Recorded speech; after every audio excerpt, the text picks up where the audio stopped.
இந்த வீடியோ நம்ம எதை பற்றி பார்க்க போகிறோம் அப்படின்னு கேட்டிங்க அப்படின்னா மிஷன் பரிகார் விகாஷ் அப்படின்றத பற்றி பார்க்க போகிறோம். இது எப்போ ஸ்டார்ட் பண்ணாங்க அப்படின்னு கேட்டிங்க அப்படின்னா ஜூலை 11, 2017 வந்து ஸ்டார்ட் பண்ணாங்க. ஸோ ஜூலை 11 அப்படின்றது நமக்கு வந்து தெரியும், இன்டர்நேஷனல் பாப்புலேஷன் பற்றி சொல்கிறது தான். அதான் வந்து பார்த்திங்க அப்படின்னா உலக மக்கள் தொகை பற்றி வேர்ல்டு பாப்புலேஷன் டே அப்படின்னு சொல்லுவோம். ஸோ அந்த 2017 தான் இந்த மிஷன் அப்படின்றது லான்ச் பண்ணாங்க. ஸோ இதனுடைய அப்ஜெக்டிவ் நோக்கம் என்ன அப்படின்னு பார்த்தீங்க அப்படின்னா பாப்புலேஷனை கண்ட்ரோல் பண்ணுறது தான். சரிங்களா? ஸோ நம்ம வந்து பார்த்தீங்கன்னா வேர்ல்ட்லேயே ஃபர்ஸ்ட் 1952 ஃபேமிலி பிளானிங் அப்படின்றத 1952 இந்தியா வந்து லான்ச் பண்ணாங்க.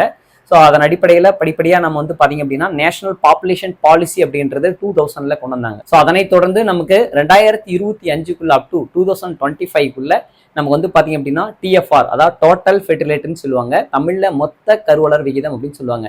இந்த மொத்த கருவளர் விகிதத்தை நம்ம வந்து பார்த்தீங்க அப்படின்னா 2.1 அதாவது 2.1 2025 கொண்டு வரணும் அப்படின்றது தான் இந்த மிஷன் பரிகார் மிஷனுடைய முக்கிய நோக்கமாக இருக்கிறது.